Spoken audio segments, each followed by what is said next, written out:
Faster than a fraudulent performance measure, stronger than a misplaced decimal point, able to leap complex compliance requirements at a single bound. It's Super Auditor! Welcome, ladies and gentlemen, to Auditors Save the World, one audit project at a time, where we bring you thrilling tales of daring audits and brave financial reviews. Here, our heroes don't wear capes, but they do wield the power of empirical evidence. Brought to you by the pros at Yellowbook-CPE. In each episode, we interview those legendary auditors who have truly rescued the day. Stay tuned, listeners, because this is one story you won't want to miss. And folks, don't forget to subscribe to our show in your podcast app of choice. And now, here's your host, Lita Hart-Fanta. Welcome, dear listeners, to Audit Adventures with Bob the Brave. In a world where numbers hold secrets and balance sheets conceal mysteries, one man stands tall among the chaos. Bob, the chief audit executive of a bustling school district. By day, he's a gregarious, empathetic professional. But when duty calls, he transforms into a champion of resilience, integrity, and organizational wisdom. This week, we embark on a thrilling 3-episode journey through the trials, triumphs, and tribulations of Bob's extraordinary auditing career. In episode 1, Bob takes us back to where it all began, the humble origins of his auditing career. He shares sage advice, reminding us all to trust but verify, and drops pearls of wisdom every auditor needs in their toolkit. In episode 2, the plot thickens as Bob and his team uncover a decade-long fraud.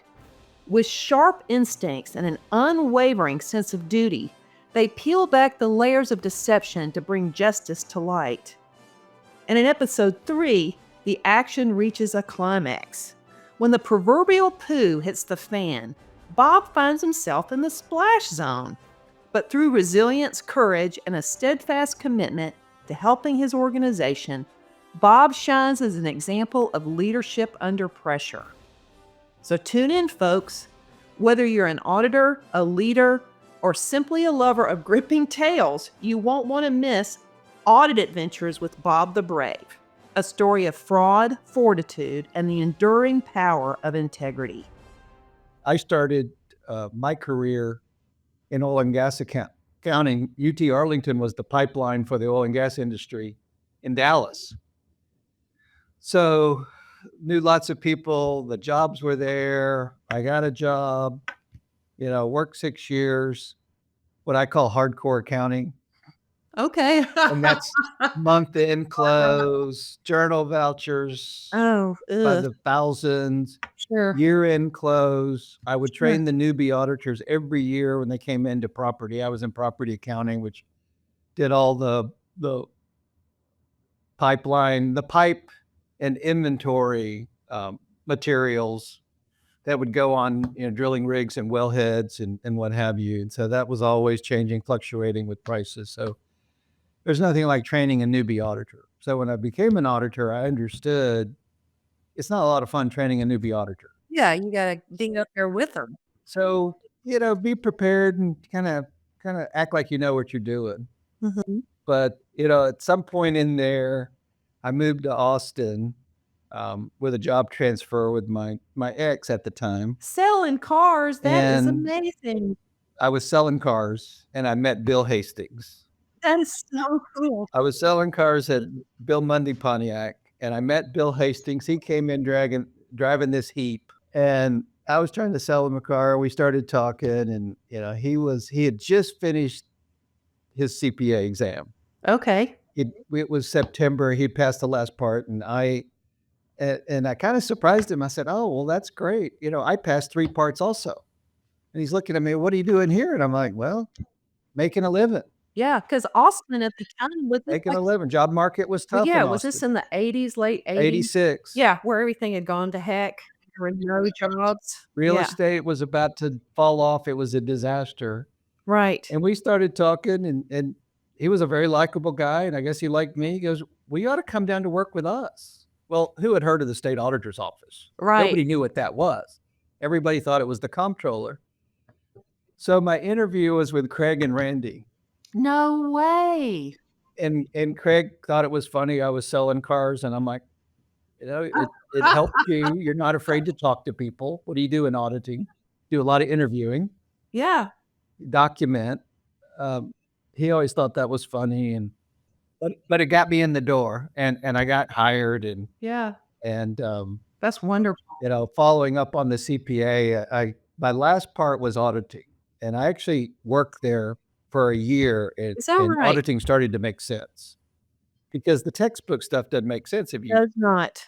Does not at all. if you never have done any of it. And I still remember Larry asking me the week grades were coming out. Larry knew a lot more than people realized, and we were at one of the conferences, and he asked me, "Well, are congratulations in order?" Oh.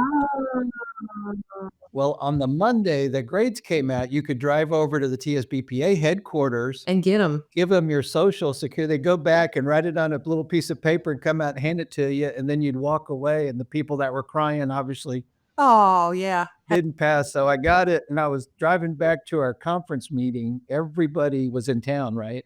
And when he asked me that, I was like tickled. And I'm like, absolutely, absolutely. I passed.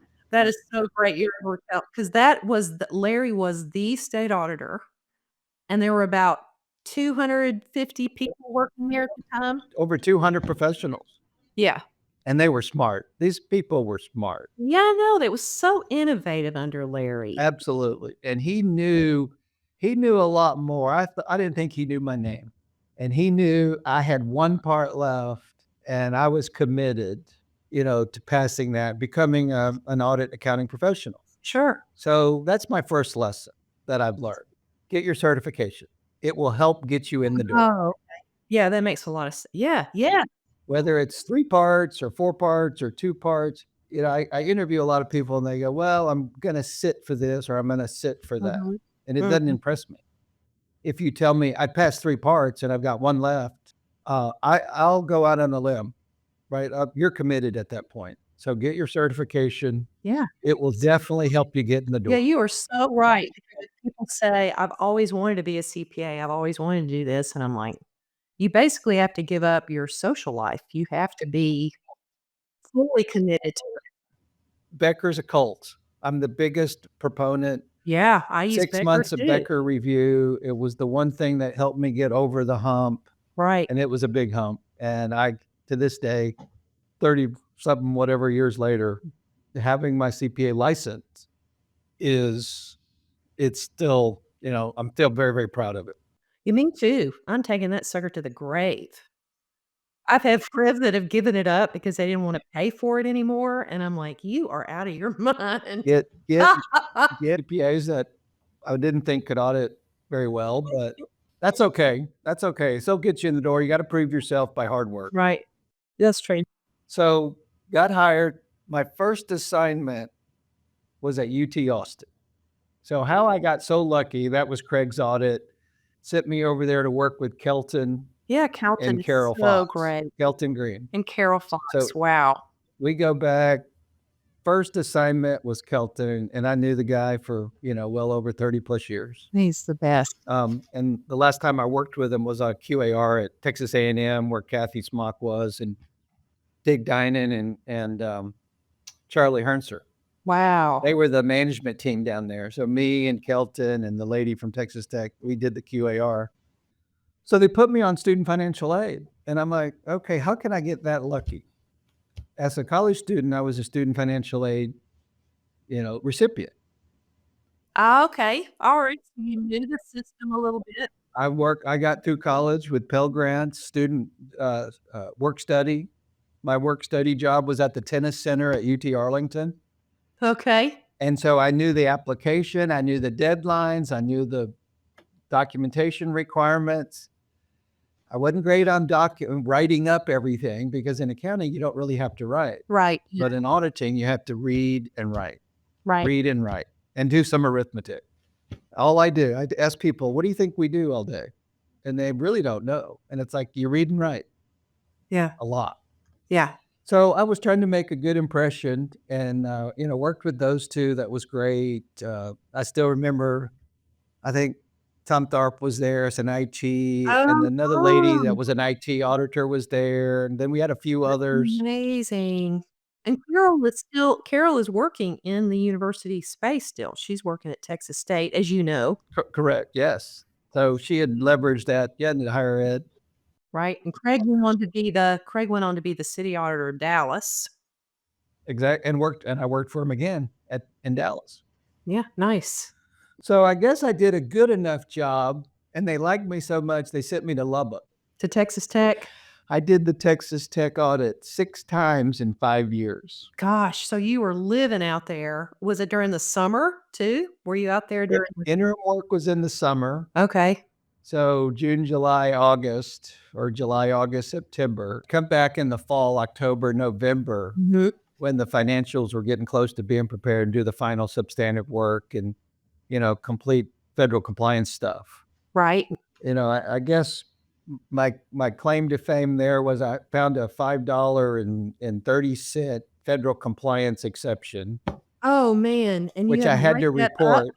I had to report because there was no limit. Right now, it's I know, it's 25 ridiculous. or 50, I remember how silly those findings used to be. $5. Right. But then I found a $3 million cash adjustment because they had booked expense on payroll to cash, booked the expense and then credited cash on August 31st, Oh, when the state payroll date was September 1. I see. So Oh, it should have been cash up 3 million and accounts payable up 3 million. okay, all right. So I traced that through, and that was my biggest adjustment I ever found. That's a big one. I was proud of myself. Nice, nice. So I'd met Kelton initially, worked on the Texas Tech audit. Then I came back into town in the spring and early summer, and they sent me up to MHMR up on Lamar and 45th. Yeah, yeah, A of group course. of buildings up there. So Kelton was the supervisor. Yeah. Well, Austin was hotter than heck, right? Summer of '87. And I call Kelton and Worth Simpson two, pretty crotchety old auditors. They were highly experienced. They were kind of set in their ways. Right. And I'm up there in a little bitty annex building. It was better than some closets I worked in, but it was an annex building. And I go in and I'm there maybe 10, 15 minutes. And I'm wearing a tie and a jacket that, of course, you could take off, right? But when you go to meetings, you always had to put your jacket on. Right. And it was hot. And I mean, really hot. Yeah. And I'm asking the guys, what's the problem in here? I've only been here 15 minutes. I'm already sweating. Yeah. And I'm like, it'd be better if we opened the door and let the hot air from outside to come in.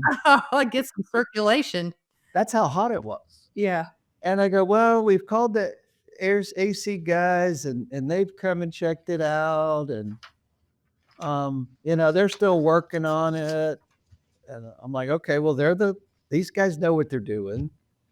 Kelton and, they've been around. I figured if there was something they could do it. And I sat in there and I was reading stuff and doing stuff. And about 2 hours later, I couldn't take it.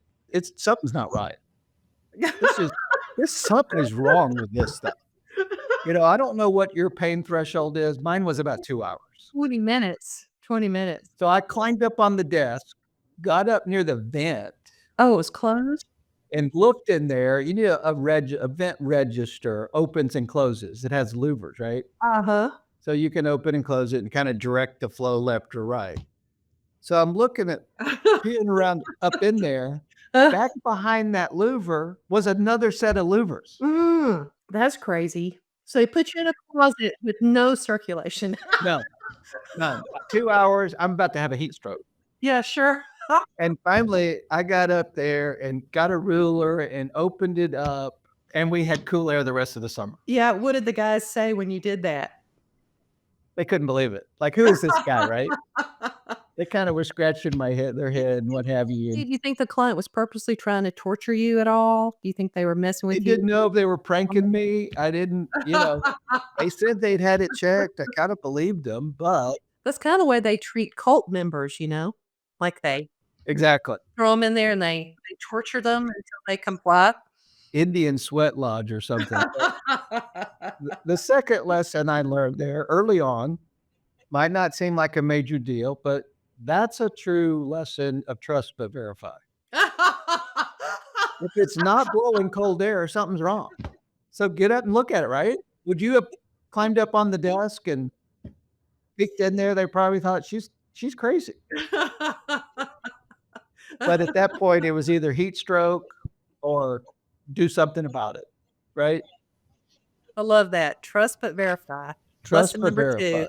Great. So after 5 years in Austin as state auditor, I got recruited and went to the medical school at Southwestern in Dallas. And, it was a pretty neat opportunity. The chief was a former state auditor, and she was looking for an assistant director. So kind of timing was right. I didn't really want to leave Austin or the state auditor's office. But looking back at lesson 2, I wasn't there very long. And I go, well, we have all these clinics, but we don't have a hospital. And a lot of medical schools have their own teaching hospital. A lot of them partner with VA or county hospitals, which we did at Parkland. So I was just curious, and I asked, well, how come we don't have a hospital? And the answer was, we're not allowed to own a hospital. And at that point, what was lesson 2? Trust but verify. So you looked at the law. Trust but verify. Well, okay, but why is that? Because at the state auditors, we'd always look at enabling legislation and figure out, what are you supposed to do? Yeah, exactly. And why are you legally obligated to do it, or what are you legally obligated to do? Right, because that's what guides government, right? Is Right. the law. Good policy and good laws and what have you. And I'd heard that and for years and years, oh, we can't own a hospital. We can't own a hospital. And come to find out about 10 years later, someone finally looked at the legislation. Oh, you didn't do it. I should have done it. That was my mistake. I should have done it. I should have, because I would have looked like a genius. Somebody else did it. Somebody else finally, because we were looking at taking over Zale Lipsky and St. Paul Hospital Okay. to expand clinical practice and have more teaching opportunities, teaching areas. But the way the law's written, it stated these entities, agencies of higher education, right, is I think how they frame them, Mhm.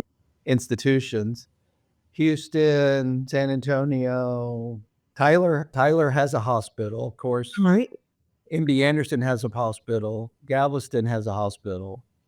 But it had all the other ones listed out, said these can't have a hospital. But Southwestern was clearly missing. It wasn't excluded from owning a hospital. Wow. And all those years they had said, and it probably had impacted some of their, long-term plans Oh, of course it did. or growth. And so I kind of kicked myself. And I should have said, before the internet, you had to go find West Law books and research that, which we Yes, you had had to go to the readily available library. in Austin. We didn't have a set of them in the audit department. That's true. Now, yeah, exactly. I was like, why didn't you just look at it, Bob, on the internet? But you're right. Back then, we had a librarian. There was a librarian. There was a subscription. There was a whole wall full of legislation. Hey, what's our enabling statutes here? I mean, you had to do a lot of harder work. Use a card catalog sometimes. Remember those? Right. And I just think back, I go, boy, I would have looked really smart, and they would have not had to wait 10 years before they figured out, oh, guess what? We can own a hospital. So they bought 2, St. Paul and Zale. Oh, right away. Nice. Tore down St. Paul. Then they built the Clements Hospital, which is $1 billion plus. As soon as it was done, they added on another wing. Oh, wow. And now they're building a children's a joint hospital with children's. It's several $1 billion. Nice. So anyway, I could have had my name there. The Bob Rubel Institute of Something like that. The Right, guy that children's figured health. out we could own a hospital. So anyway, you miss some of them sometime. But I have another situation I'd like to talk about. Okay. And as the assistant director, I would get sent out on high-profile audits, sensitive areas or what have you.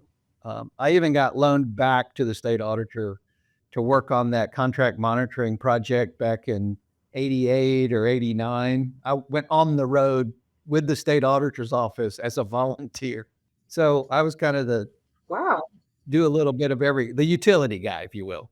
Okay. Well, not so sure this one department was that important, but it was something I was assigned to, so I went and did it. It was physical medicine and rehab. We call it PM&R. And physical medicine, they do a lot of wound care, a lot of orthopedic rehab, OT and PT, Gotcha. Okay. and what have you. And in that situation, I actually had a little cubby. It was about that wide. Can you see? About 3 Yeah. feet wide. That's where you were Eh, sitting in there? Yes. Kinda out in the front area where the patients would come in and next. Oh, okay. So you could overhear them checking in? Oh, all day. Very, Okay. very disturbing, but the constant all day.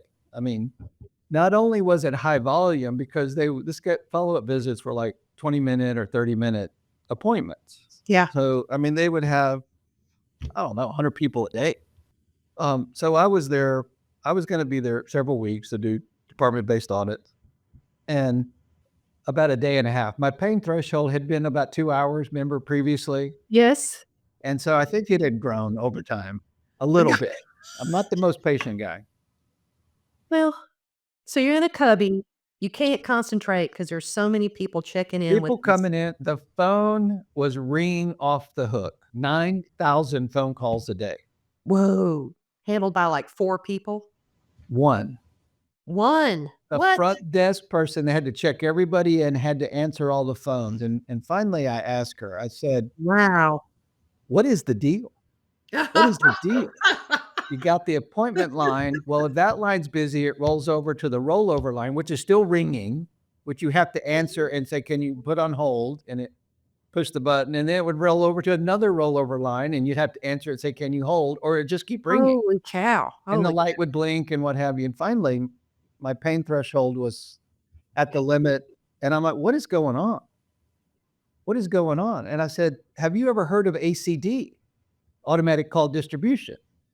I knew the university was rolling out the feature because I worked on the same floor as telecom.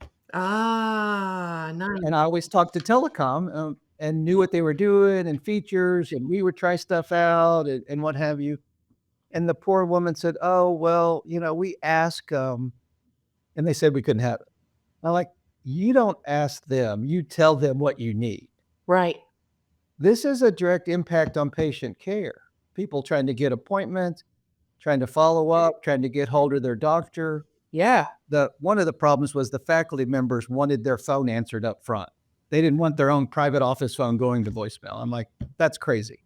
So I hooked them up, with telecom. They got out there, they got them taken care of. And I know people at the time hated to get the call. You're third in line. Right. It's going to be 5 minutes, but you'll be answered in the order that you called in. It's only fair, Yeah. right? Much better than being putting on infinite You hold. gotta stand in line. It's a queue system.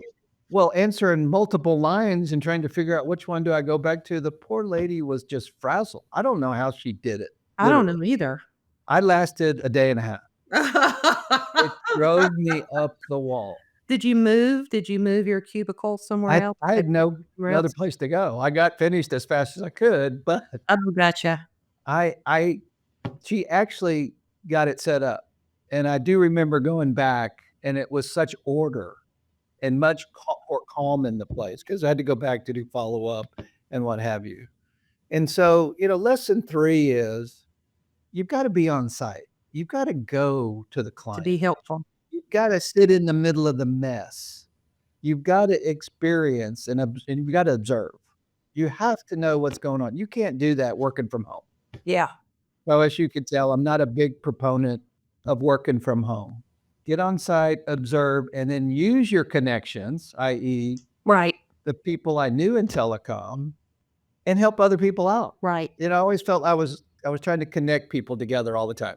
Have you talked to telecom? Have you talked to so and so? Have you done this? Yeah, you're really good at that. Maybe this guy, they've done something similar. Maybe they can help you along the same line, Mhm. right? A facilitator, a connector, more That's than one of just your an auditor. superhero skills, though. That's one of the best things you do. I mean, you are always friendly and empathetic and supportive and keep your, awareness out there of who's doing what so that you can connect people.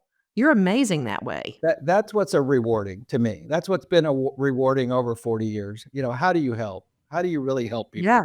Yeah. To me, that's your job. And I think the standards are changing and evolving to reflect that, being more consultative, et cetera. Right. But it's taken a long time to get to that point.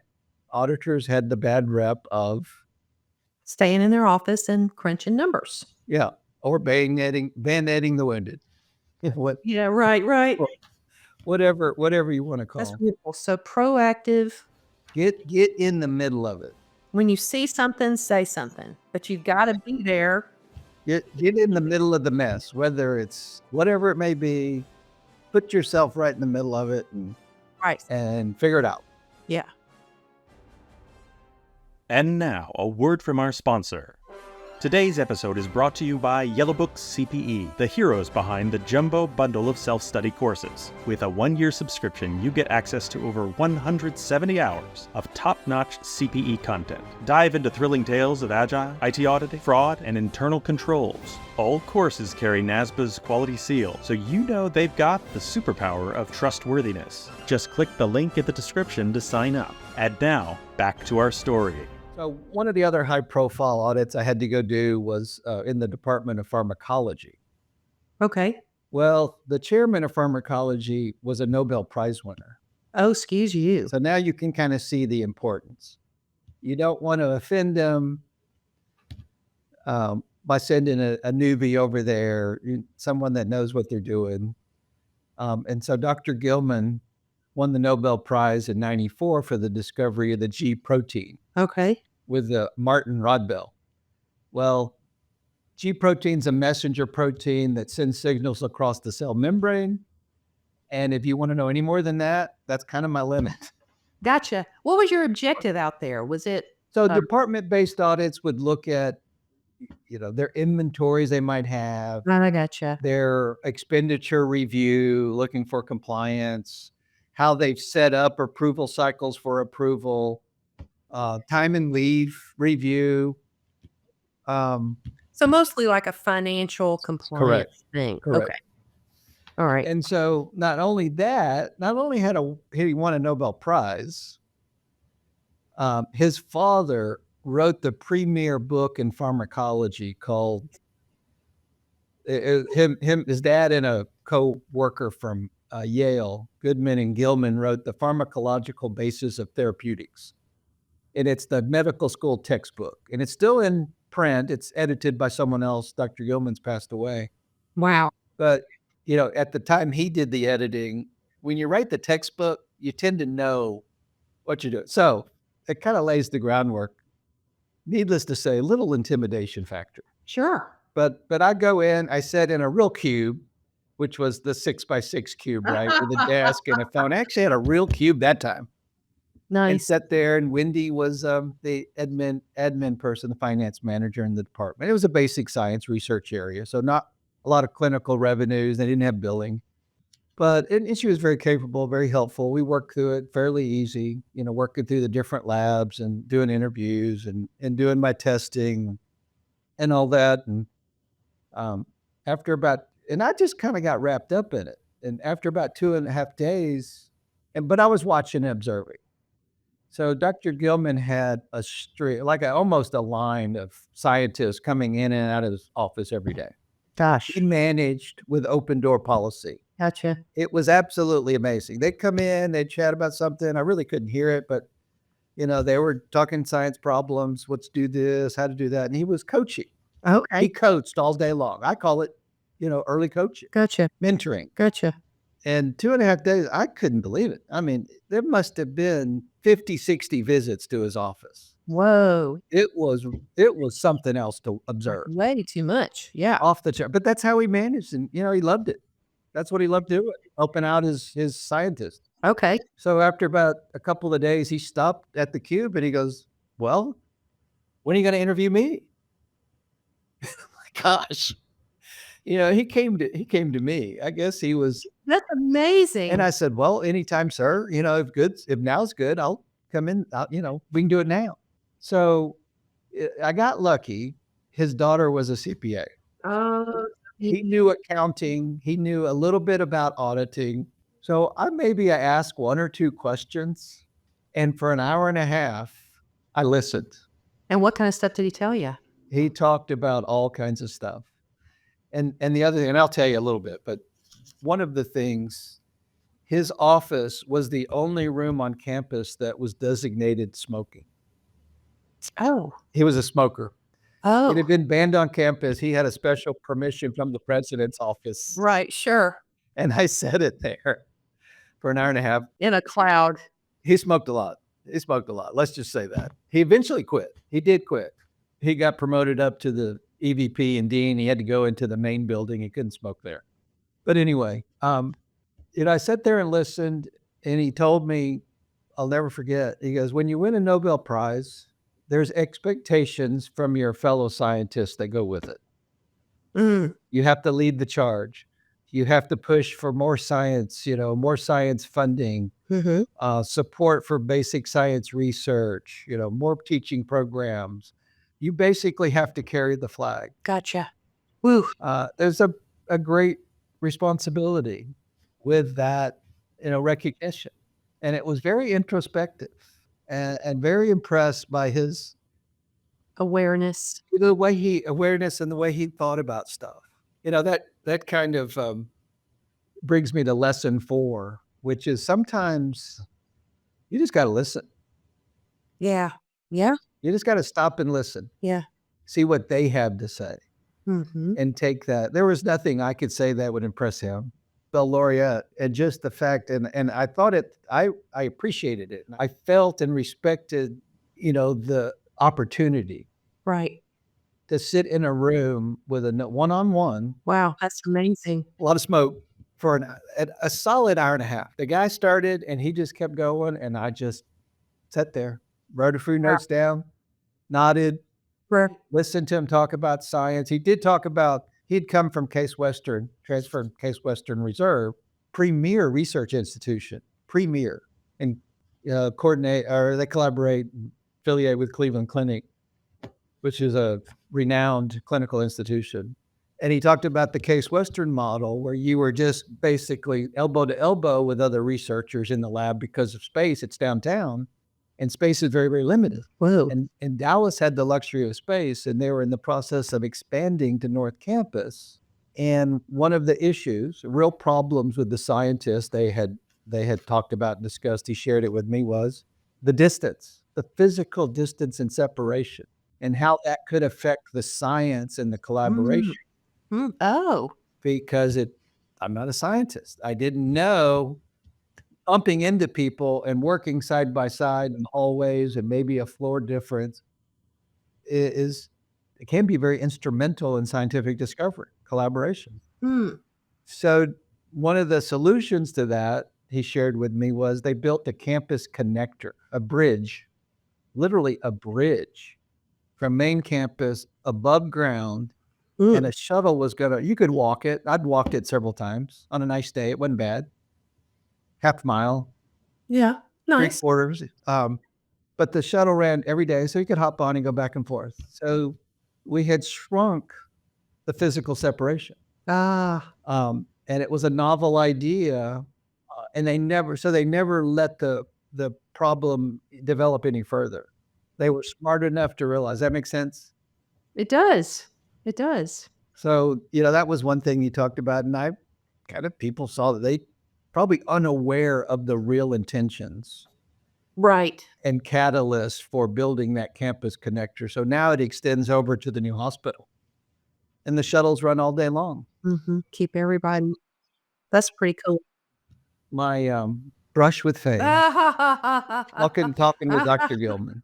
That's really cool. That's beautiful. Wonderful man. He, like I said earlier, he was promoted up into senior management, became the dean or an executive VP for academic affairs. And I used to joke with him. I said, now you know how it feels to be on the other side, having to administer and say no to a lot of the scientists, where previously he'd been pushing agendas and right. People understandably so. Yeah. Forward, because you can have this imbalance sometimes of basic science research and clinical care, and then the education, where that fits into the 3 parts of an academic medical center. And he had a good sense of humor, and he goes, "Yep, you're right. You're right." He was dealing with theoretically other side as the administrator and Did he having feel help with like that was not a good use of his time? Because you would think a guy like that, you would keep him in the research area and not but I think it was a consensus. It's something he wanted to move forward. I see. Okay. Being a department chair, you're always looking for grants and helping. So it was a natural evolution. He eventually left that post and became uh, research advisor to CPRIT. Remember CPRIT? They got all the bond money, billions of dollars to hand out for cancer research. Okay. He was a scientific advisor on that. That ran into some political issues. He resigned from it Ah, after a number of years. I'm not exactly sure where they're at now with that. nope, I didn't know about that. So you have to know when to be quiet and listen. You'll learn more than you could ever imagine. Thank you, brave listeners, for joining us on this adventure. We appreciate your loyalty. Take a moment to subscribe and share this podcast with all your audit allies. And don't miss out on Yellowbook-CPE's upcoming webinars. Because every superhero needs their training, and Yellowbook-CPE offers continuing education that's relevant, convenient, and as thrilling as the fight for justice. Until next time, audit on!